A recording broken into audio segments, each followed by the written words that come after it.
this, and it's a chance for everybody listening on your way home to get rich.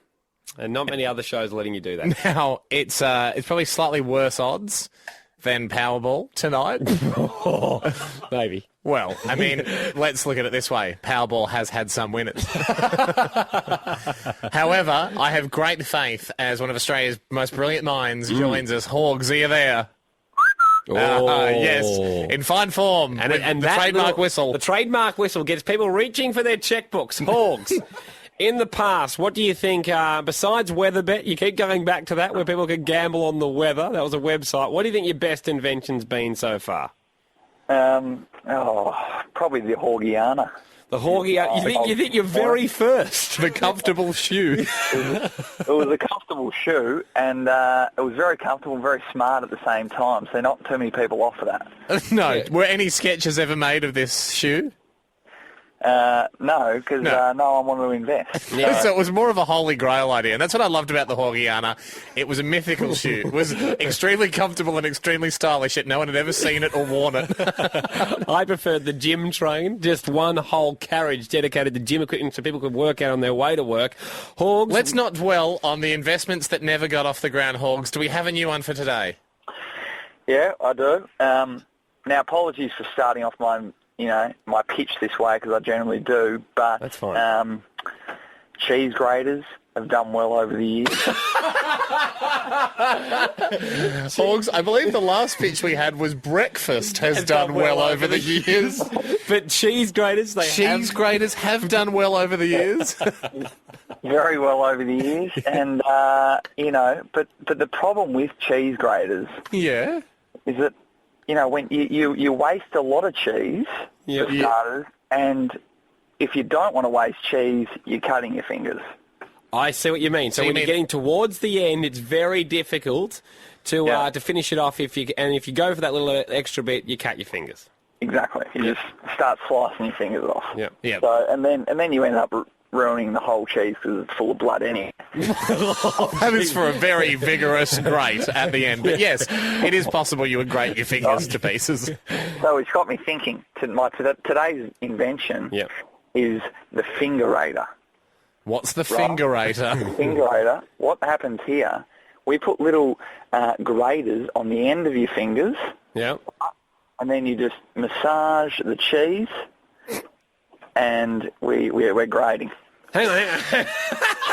Hang on. We're away. Just describe to me. So, is it like thimbles that you put on the end of your hands, and at the end of the thimble is a grater? Yeah, that's right. So you got graters on both thumb and like index finger, or is it like a? Yep. You got 10. You've got 10 grating fingers. So your hands, every fingertip has a cheese grater at the end, and you're massaging the cheese and it's grating it. So it's impossible to cut your fingers. Yes, true. However, I also don't understand quite where the cheese goes. When you grate it, though. And where does it fall to? Like with a normal grater, it falls on the inside of the grater. Good question. I've thought about that. Yeah, I hope so. You just put the cheese on the blocking, the chopping block. Yeah. And then you put all your things on there. You just massage it on the chopping block, and then after about 2 to 3 minutes of massaging, 3 minutes, the whole lot's done. Folks, I like it. I'm still trying to understand. I don't know how to visualise it, but I mean, at the very least, you'll have stress-free cheese. It's chipping off. Nice little grates is what I can understand of it. So basically, you've got. Do you have to drag your fingers along the cheese to get it grating? Yep. Yep. That's what I'd imagine. I've added one added extra, which is good about this invention. Oh, yeah, absolutely. If you just wanted a little sandwich, just a couple of bits of grates on the tomato, you don't have to use all 10. Just get one off and just on the cheese. It goes on just the old single-digit grate. Yeah. Okay. Jason on 131060 has a suggestion. Jason. How are you, boys? Big fan, first-time caller. Welcome, Jason. Welcome, and say good day to Horgs if you like. Horgs, love the ideas, mate. I've got a bit of an idea to help your idea. Yep. Yeah. Mate, how about a hand-o-grater, an actual glove? So Wow. just an extension of the grate up the fingers. It protects the hands from Hamish's previous warning Yep. about a whole glove, and you massage it exactly like you're doing. Horgo? Yeah, that's actually not a bad idea. Okay, so we have a glove prototype as well. Thank you, Jason. Dennis, you have an idea as well on 131060. Yeah, how you going, guys? Great show. Thank you very much, Dennis. Horgs, have you been drug tested lately? For probably the last 10 or 15 years, if you go to any supermarket, there's a whole area in the dairy section with grated cheese already in plastic bags. Well, that's a good point, Horgs. I mean, there is a lot of pre-grated cheese these days. I mean, do you think there's anything you want, essentially? Is there a market enough for the Fingerater? Of course it is. Well, Dennis had to go at me early, so I don't like him. So that's going to already investor chairman relations are at boiling point here. But does Dennis know? Yeah. Nice name, Dennis, by the way. But does Dennis know that cheese graters are selling quite a lot these days? Well, do you know that? I do. How? Do you have a cheese grater? Yeah, my mate sells them. Your mate? Who sells them? I know all your friends. Who sells them? Does Robbo sell them? No, he doesn't. Robbo's a model. You know Robbo doesn't sell them. Robbo doesn't do anything. My mate sells them. Unlucky argument you picked there, Horgs.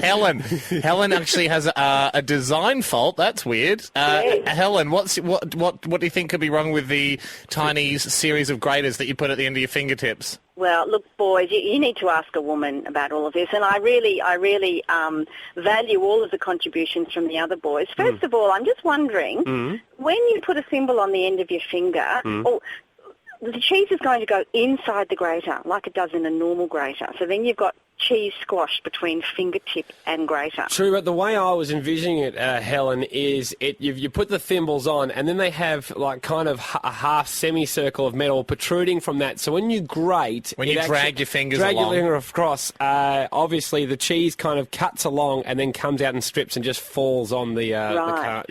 Well, there could be an opening for that. There could be a gap sort of at the bottom of the fingertip. Yep. And you maybe need to have the thimble a little bit longer than the first joint of the finger. That's true. So, Horgs, in your current form, what's keeping the thimbles on? It's bits of metal, I think. Well, they are metal. But when you drag your fingers on the cheese, when you massage the cheese, won't the pressure of the cheese pop the thimble off? Mate, I've got no idea. Helen, I think you're spot on. Alex, want to alert us for something? Yeah, mate, look, the cheese grater that Horgs is describing, the one where you just rub it along, that's a bit of an 80s design. The one I got from my mum last year, it's actually like a little, you open it up, you put the desired amount of cheese in there, close it, and you wind it, and no fingers get cut.